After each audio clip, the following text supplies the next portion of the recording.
Hey guys, welcome to my channel. I hope you're all doing very well. So I just watched Ratched on Netflix. Let's talk about it.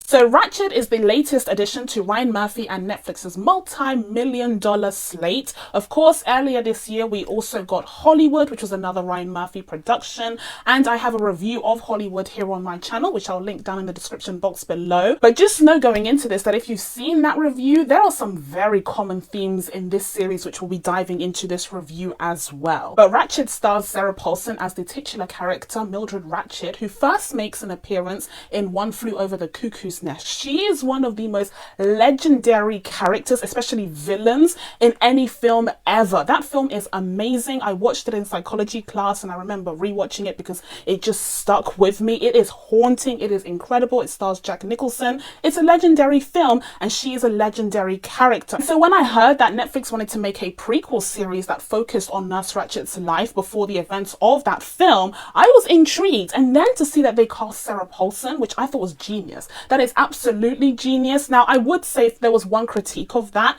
it would be that it doesn't really feel like a prequel series because Sarah Paulson, in my mind, looks a little similar to the original actress to begin with. So it didn't really feel like she was that much younger. But in terms of personifying the character of Nurse Ratched, I thought that was perfect casting. I was so interested to see what they would do with this story. But oh my God, oh my God, was I disappointed. I can't believe what I just watched. It's infuriating. I am so angry.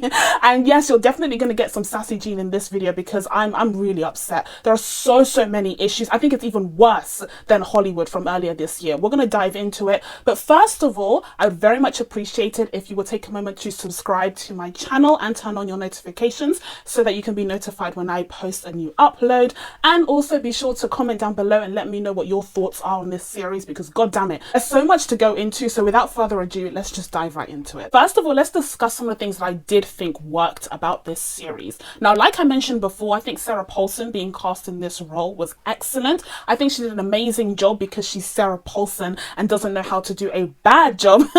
She's so good at acting in general that if you give her good material, she will perform because that's what she does. And I definitely think there are moments here where she's given a chance to really shine and she rises to the occasion because, like I said, she's Sarah Paulson, so of course she does. I also very much enjoyed Judy Davis's performance as Nurse Bucket. I thought she was great, in particular when her character was taken seriously and actually presented as a worthy adversary to Nurse Mildred. However, that unfortunately isn't always the case because we see in regards to her relationship with Dr. Hanover that she turns into this giggling teenage girl for some reason. Like they give her this high school crush, which is just so baffling because it completely takes out any of that threatening tone that that character had previously when we're first introduced to her, and it just belittles her. It just diminishes her presence as an adversary for Mildred. And for me personally, I thought that at the beginning of the series when they introduced the dynamic between Nurse Bucket and Dr. Hanover, that she admired him, that she had a professional admiration for his work and she was devoted to making sure that his work was carried out and that he did make that progress in the field of mental health. So I personally thought that it was more of a professional interest that she took in Dr. Hanover as opposed to her having a high school crush on him, which I just thought belittled the character immensely. And speaking of Dr. Hanover, I did enjoy John Brion's performance as him. He's given a bit more nuance and complexity as the series goes on, and you find out why it is that he's in the conundrum that he's in with someone out to kill him. You have Corey Stoll acting as this assassin, this useless assassin, I might add. Absolutely useless, thankless role for Corey Stoll. That was shocking. Anyways, you find out why it is that someone's out to get him and why it is that he's so anxiety ridden and so skittish, and it's because of what happened to Lenore's son when he was supposed to be treating him. And in that regards, I think the actor did a really good job of depicting all of the nuances, the emotional nuances in that character, because when we're first introduced to him, it seems pretty two-dimensional. It seems like he's the very clear villain, he's just a mad scientist, but then we get to know him a bit better and it's a very convincing role in that way. And in terms of the rest of the actors, they're all great. They're all competent actors who give competent performances in this series, and depending on the material that they're given to work with, they either rise to the occasion or just fade into the background at the very worst. Another thing that's really of note when it comes to this series is its beauty. It is a stunning TV series. You can see the money that was poured into this series in every single goddamn frame. Wow, it is stunning. The production design, The sets, the costumes, oh my goodness, the way that Sarah Paulson was working that Dior new look silhouette, wow. Absolutely stunning. I love to see it. It was incredible. The costumes were lavish. The set design was lavish. Everything just looked so expensive and so surreal and so beautiful and lush. And it was very reminiscent of Ryan Murphy's other production from this year, which was Hollywood, where again, it just has that lush feel to it. And I definitely feel like they could exist in that same universe in that way. However, my question is that whilst it does look like a very aesthetically pleasing series on its own, taking into account the fact that this is supposed to be a prequel that is connected to One Flew Over the Cuckoo's Nest, do I think that that aesthetic works in that world, in the world of the film? And the answer there is no. Absolutely not. That film is grounded, it is gritty, it's filthy, it's supposed to depict the realities of being in a mental institution during the 1950s in the worst way. Whereas here, we have a mental institution, a mental hospital that's depicted as almost a hotel.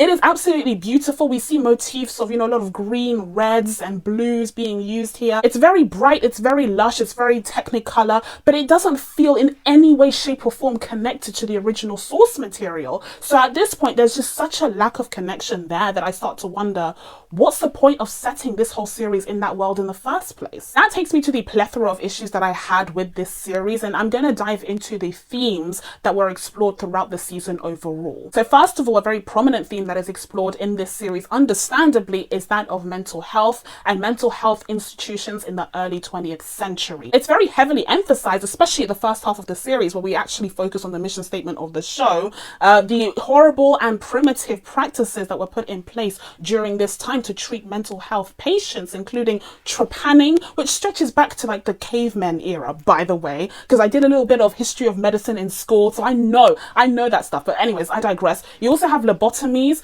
You also have hydrotherapy, which looked horrendous. They were boiling a human alive. What the hell is going on? They were boiling a human alive and then throwing them in cold water. This is torture. All of these methods were torturous. And even though I did have many issues with the way that they depicted mental health in this series, which we'll get into, I did think it was quite admirable of them to tackle this issue of how mental health was treated in the early 20th century and even beyond that, and show us just how horrible and primitive these practices really were and how they ruined people's lives. And through the character of Dr. Hanover, we also get an exploration of the mindset of the scientific community during this time, especially regarding mental health, and how there was very much an emphasis on results and just testing out all of these different treatments so that they could get answers, but there wasn't really any emphasis on ethical procedures and ethical practices. And that's something that was very real back in that time. You see so many people coming in with all of these different mental illnesses, and they were treated more like lab rats as opposed to being treated as humans, as people. And it's because of the lack of understanding, it's because of the lack of compassion for people with mental illness that we see so much of that stigma that is kind of carried on to today. So again, I can very much commend the show for tackling this very important and very interesting issue, but I cannot ignore nor forgive the way that this show presents people with mental illnesses. I personally think this is an affront. I personally think that this is offensive and ill-researched as hell. So first of all, before we dive into this, I just want to make it clear that I am not a mental health expert. I don't work in that field. I studied psychology at school a few years ago before going to university. I did it at A level, but other than that, I don't have a lot of experience in that field whatsoever. So I'm not trying to sit here and claim that I'm a psychological expert, but what I do have is an A-level in psychology and also Google. Literally Google. That's what I have. I have a laptop that I can open and type stuff in and find answers for. And that's somehow something that this multi-million-dollar production apparently didn't have, because there are so many issues with the way that they present mental health and also other things, which we'll dive into later on, that I literally could spot from the moment that I saw that. So for this point, I'm going to draw my focus on the character of Charlotte, who is diagnosed with multiple personality disorder in the show. Now it's more aptly known as DID, which stands for dissociative identity disorder. disorder. Dr. Hanover diagnoses Charlotte with DID in this series after she was wrongfully diagnosed by other doctors with melancholia, or otherwise known as depression nowadays. Now, this is something that is factually accurate in terms of the misdiagnosis of DID, or multiple personality disorder, back in the day, because it's such a complex disorder that it is often misdiagnosed and in fact often confounded with schizophrenia. Now, here's where things get tricky, because Dr. Hanover performs hypnosis as a method of treatment to Charlotte, and it is here that it is revealed that she developed these symptoms 2 years ago after a horrible, brutal attack occurred where she was basically kidnapped by 3 white men and repeatedly beaten and attacked, and then taken and locked into a closet where she stayed for 9 days. She was forced to stay in this closet eating dog food and covered in her own feces, with her open wounds left to fester.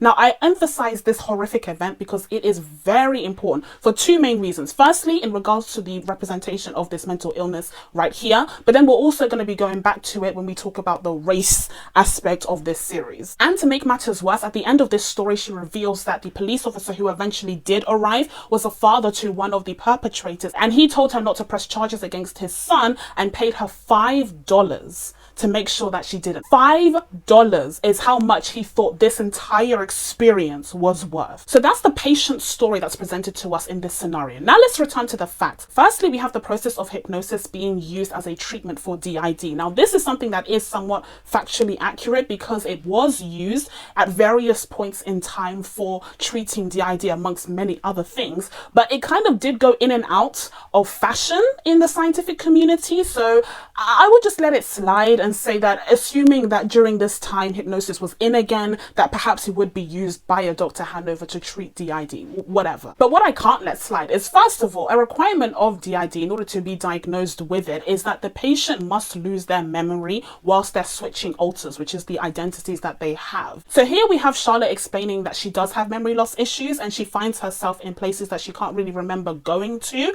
Now, this would be in line with the diagnosis requirement of there being memory loss when you're switching between alters. However, the story that she explains to us at the beginning when she's being diagnosed is very different to the character that we see on screen throughout the series, especially in the scene that we see with her and Dr. Hanover where she murders him. We will talk about that later on. She murders him, but beforehand, he locks her in a closet, triggering her to switch another alter. And in that time, it's like the Jesse Owens alter, I believe that it is. And he is the one that ends up killing Dr. Hanover. But at first, he blames Dr. Hanover for locking him in that closet, which, how would he know that Dr. Hanover was the one who locked him in that closet if she was Charlotte at the time when that happened? He wouldn't remember that happening, is what I'm saying. So that memory loss requirement hasn't been met there. And there are several instances like this where she seems to remember what her other alter was just up to, and again, that wouldn't fulfill the memory loss requirement for DID. And another even more glaring error is the fact that Charlotte's DID seemed to have been triggered by an event that happened 2 years prior to the events of this series. 2 years prior, where she would have been an adult. Now, if you do a 5-second Google search on DID, you will know that it pretty much only occurs in patients that experience childhood trauma. Childhood trauma is a necessity to be diagnosed with DID. It's something that is integral to the whole concept of this trauma, because the theory surrounding it, as I have understood it, and again, I'm not a professional in this field, but from what I understand, it seems to be that the childhood trauma triggers the kind of separation or the creation of different identities in a child's mind. And this can only take place because the child lacks a sense of self, an understanding of a sense of self. So this usually takes place in children that are actually younger than 12, because at that point, they haven't yet developed an understanding of their sense of self. So at that point, it's much easier for the brain to kind of create these other identities, this kind of split personality, as it was previously referred to, in order to protect the original person from the trauma that they experienced in childhood. That is the basis of this disorder. Literally a 5-second Google search will tell you that. And so the fact that you have this woman who has been diagnosed with DID, but it was triggered by events that happened to her 2 years prior, which, you know, going by her just overall look, perhaps she's in her 40s. That's what? That makes no sense. That literally makes no sense. Now, this is not to say that she cannot be suffering from any other dissociative disorders or PTSD or any other mental disorders that could affect her behavior and her memory. That's not to say that in the slightest, but DID specifically revolves around childhood trauma. That's literally the basis of the whole disorder. So the fact that they gave her DID with this information just completely out of the equation makes absolutely no sense. And it shows the shallowness of the research that they performed for this script. I mean, wow. And the thing is, they actually had the opportunity to present a viable DID patient in the form of that teenager that we see at the beginning of the series, who was pretty much sent to the institution because he's a teenager. That's literally the only reason, because they were saying how his parents sent him there because he was hyperactive and didn't really focus. It seemed as though his parents were sending him there because he was just an armful, he was just a nuisance, and so they just wanted to be rid of him and let the doctors kind of take care of things, which I'm sure is something that actually happened back in the day, where parents just didn't have an answer to some of their children's behavior, so they just thought, mental institution, I guess? Or perhaps it's a nod to ADHD, I'm not sure, but the show doesn't really commit to that, so I don't think it's the latter, I think it's more of the former. But anyways, you could have had a DID patient in him in terms of him developing this dissociative disorder as a result of childhood trauma. I think the main reason why they wanted her to be an adult as opposed to a child is because, first of all, they wanted to squeeze out some juicy performances out of an actress who can portray several different personalities within one body, because, you know, that's just Emmy gold, I guess. And secondly, because they wanted her to kill Dr. Hanover. This drove me insane, because this is such a disrespectful, problematic, hypocritical portrayal of people with mental illnesses. This series inadvertently demonizes mental health. Think about it. All of the characters with mental illnesses are evil. Charlotte ends up killing Dr. Hanover after she's shoved and locked into a closet. And this triggers another alter to take control and go into this uncontrollable rage where he kills him. Mildred herself suffers from PTSD because of her childhood and also likely because of the war. And she ends up doing so many heinous things, all in the name of saving her brother. Edmund himself, he's such a mixed bag, but he suffers from trauma due to his childhood as well. And he starts off the show massacring those priests in the most heinous and sadistic way possible. And also at the end of the series, you find out that he killed 7 nurses in order to get his sister's attention. Dr. Hanover is also demonized throughout the series because he suffers from addiction, which is another mental illness, and also severe anxiety. And even though his actions didn't directly or deliberately cause the loss of Henry Osgood's limbs, he was still the one who intervened with the treatment and ultimately caused that whole situation to happen. Also at the very end, he ends up, like I said, being killed by Charlotte's alter, and ultimately he is chopped up into little bits and put into this decorative box to be handed over to Lenora, who ultimately is killed by her mentally ill son, who seems to be suffering from some kind of psychopathy. The way that they depict these characters with mental illness is so problematic. And this is the point where I had to ask myself, what is Ryan Murphy's objective here? Because it seems as though he created these morally ambiguous characters who you can empathize with, because even though they're committing these heinous acts of crime, the actions stem from a place of trauma that has haunted them for the rest of their lives. But when you have each of these characters who exhibit mental illness commit these horrible crimes time and time again throughout this series, what does that do to the stigmatization of mental health? It perpetuates it, it worsens it, because these murders weren't committed in self-defense. They were voluntary, they were relished upon even. And I just think that that is so irresponsible and hypocritical of the show to do. And in what has become a mainstay in Ryan Murphy's productions, we also get an exploration of an LGBTQ relationship in this series. And it's set in the 1940s, so this is especially significant. I thought this was a very interesting story arc to follow, especially considering that it centers around the main character of Nurse Ratched. Now, this was something that was retconned for this iteration of the character, because in the original film, it's not really alluded to what her sexuality is, but I thought this was a good development for this series, because you have the backdrop of this time where, of course, any, homosexual relationships were not only looked down upon, were illegal, during this time. And of course, you have the backdrop of the mental hospital where several lesbians are admitted purely because of their sexuality and the fact that it was deemed as a mental illness during that time. But anyways, back to the relationship.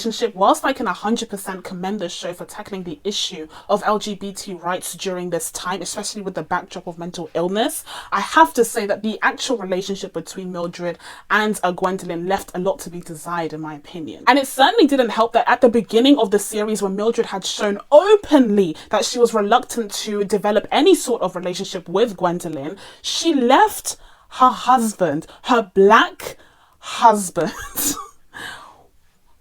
There's so much to dive into. First of all, she left her husband far too prematurely. Now, on the one hand, she does have this kind of revelation that she wants to live a life that is true to who she really is, which again is completely commendable, it's completely understandable. But the fact that that was triggered by her interaction with Mildred, who literally just lied to her the whole time and showed horrible reluctance to even be in her presence a lot of the time, I just didn't understand why that would trigger her making this decision. And secondly, she's married to a black man. Let's talk about the representation of race in this series. So we're living in a very sanitized world in this series when it comes to its representation of racism in the 1940s. It's been scrubbed clean pretty much. It's 99% of the bacteria is gone. There's still that 1% which we'll get into, but for the most part we see that it's a very egalitarian society. You see black characters popping in and out, and they're obviously of an upper class background because they're in this very fancy, very posh mental hospital. Like, this is not where the poor blacks go. This is where the rich blacks go when they have a mental illness. And everyone seems to be treated equally. They're able to mingle with one another. There's no real discussion of any hierarchy amongst the patients. So it can be assumed that racism is pretty much non-existent within that institution. The only real allusion that we have within that hospital to the realities of 1940s America is the fact that a lot of the guards are black in that hospital. This is very much something that you would see in real life back then. We in fact see a bit of that in the original film of One Flew Over the Cuckoo's Nest, and in fact we see that today in real life. These were the kinds of jobs that were usually filled up by black men, these jobs that were low paying and very high risk and very high intensity. But aside from that, there isn't much of an allusion towards a deep discussion of race in the 1940s in this series, to the point where it almost skews towards like colorblind casting, because then you have the most horrendous glaring sin that the show commits, which is giving Gwendolyn a black closeted gay husband. I promise you, I promise you, opening up your laptop and going on Google and research, just a second of research, really isn't that hard. It really isn't that hard, because as soon as I saw that they'd given her a black husband, I was like, hold up. I'm not an American. I'm certainly not a Californian. And yet I know something is wrong here. Something has been triggered here. My history brain is going nuts because something isn't right. And of course, with one quick Google search, I was proven right. Loving v. Virginia was a landmark civil rights decision of the US Supreme Court, in which the court ruled that the laws banning interracial marriage violated the equal protection and due process clauses of the 14th Amendment of the US Constitution. Now, this series takes place in 1947. When was this landmark decision made? 1967. So how are they married? Oh, but then you could argue, well, maybe the state of California had different laws because this pertained to the law of the country as a whole. So then I looked up the state of California. So then we have the case of Perez v. Sharp, which was a case decided by the Supreme Court of California, in which the court held by a 4-3 majority that the state's ban on interracial marriage violated the 14th Amendment of the United States Constitution. Guess when this case took place? 1948.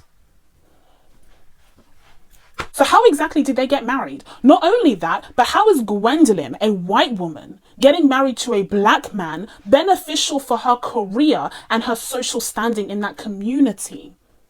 What world, what society in 1947 are they living in?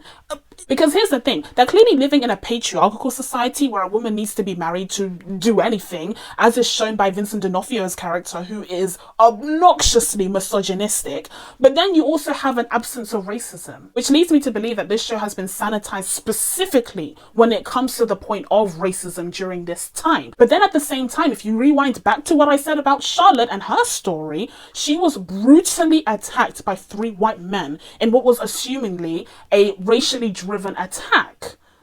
So which one is it? Is racism a thing or not? We also get a scene in that diner where Dr. Hanover and Charlotte are kind of hanging out and figuring out their next moves. And the waitress comes up to them and says that they will have to pay in advance for their meal because of this. And so there clearly is some kind of racial undercurrent in this series, but it's so inconsistent. And to make matters worse, in classic Ryan Murphy fashion, we also have this overabundance of social justice commentary that belittles the conversation. It weakens it as opposed to strengthening it because of how poorly it's handled. So first of all, we have cancer just popping by for a visit for absolutely no reason. Gwendolyn reveals that she has cancer in episode 7 and it is cured in episode 8.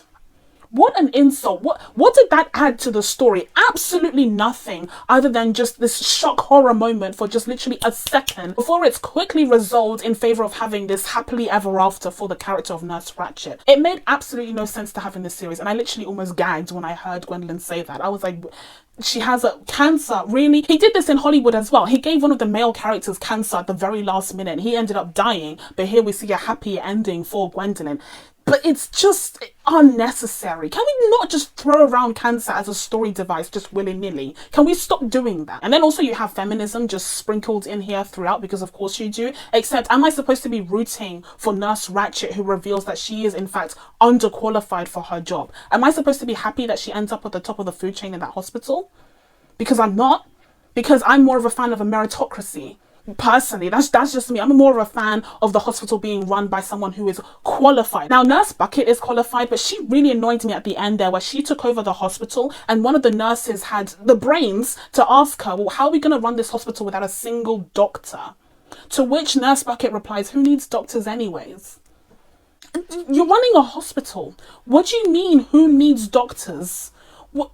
And then in the end, it's revealed that she hired a female doctor because feminism, which is fine. That's, you know, great. I hope that this doctor is qualified, because literally the rest of them aren't. Look, I like the dynamic between Nurse Bucket and Nurse Ratched. I thought they were great together. But how am I supposed to root for these women when they have covered up literally the most horrendous criminal acts? How? And finally, as a last point before my blood pressure gets way too high up, I just wanted to touch on the comparison between the original film and this series. Now, like I already said, there is a huge dissonance between the aesthetic of this series versus that of the original film. The cinematography is completely different. The color grading is completely different. Here we have so much more of a technicolor aspect to this series, as opposed to in the original film, where it was very much desaturated, just grittier, grimier, and more realistic. But then you also have the character of Nurse Ratched herself, and I don't think she has anything to do with the Nurse Ratched that we meet in One Flew Over the Cuckoo's Nest.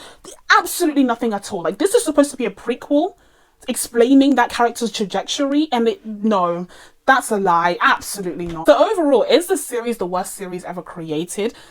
Despite how angry I might have seemed throughout this review, I don't think it is. I think it's enjoyable. I think seeing the mysteries and the murders take place is, I guess, kind of fun. But you have to divorce yourself from some of the main social issues that this series is simultaneously trying to tackle in order to find this enjoyable. Like, you have to switch off the analytical side of your brain in order to find this even somewhat enjoyable. Because otherwise, you will start to see the glaring issues with the way that they represent people with mental illness in this series, the way that they represent racism in this series, or LGBTQ relationships in this series. There are so many issues in that regard that it makes it difficult for you to enjoy the story overall. Not to mention the fact that it is so far divorced from the original source material of the character of Nurse Ratched from One Flew Over the Cuckoo's Nest that it bears no comparison. It bears no mentioning of that original character. They should have just done something completely different, starring Sarah Paulson, and just created a Nurse Ratched-esque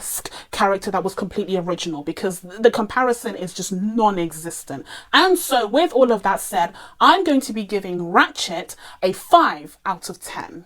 Whew.